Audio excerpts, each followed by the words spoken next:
You've probably heard the legendary story of how the Ford GT40 crushed Ferrari at Le Mans in 1966. It's painted as the ultimate American underdog tale, a David versus Goliath story on the racetrack. But what if I told you that the heart and soul of that so-called All-American champion was actually British? And its story is one of corporate betrayal and a genius engineer's epic revenge. Let's rewind to the early 60s. The racing world was being turned upside down by a British engineering visionary named Eric Broadley. He created the Lola Mark 6, a car that was light years ahead of its time. Its secret weapon, a mid-engine monocoque chassis. This design made the traditional front-engine race cars of the era look like dinosaurs. The Mark 6 wasn't just fast. It was the future.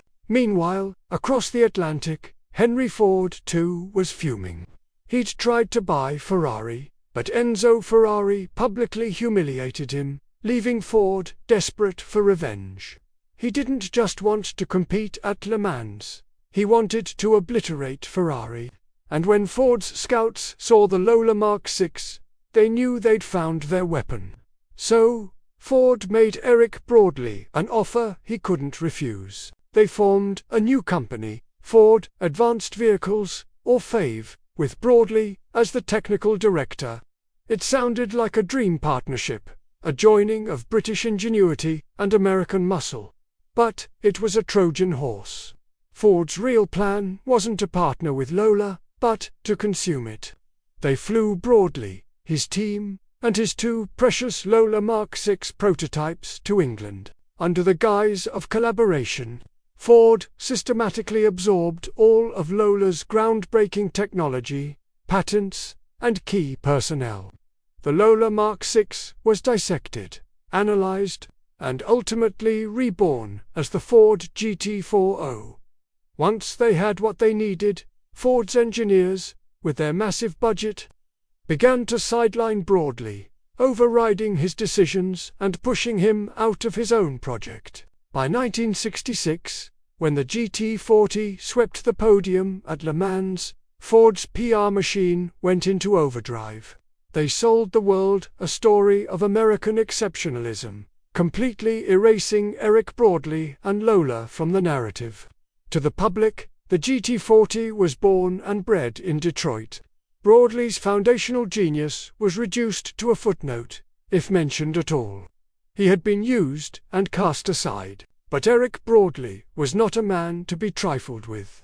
Betrayed and furious, he returned to his own company, Lola, with a fire in his belly. He was determined to show Ford and the world what he could do without corporate shackles. He channeled his frustration into creating his masterpiece, the Lola T70. The T70 was everything Broadley had envisioned, a raw, brutally fast, mid-engined, open-top monster. Freed from Ford's corporate bureaucracy, he designed it his way. And what engine did he often drop into this British-designed chassis? A big, throaty, American V8 from Ford's arch-rival, Chevrolet. The irony was delicious. Almost immediately, the Lola T70 began to dominate. It became a legend in sports car racing, especially in the fiercely competitive Can-Am series.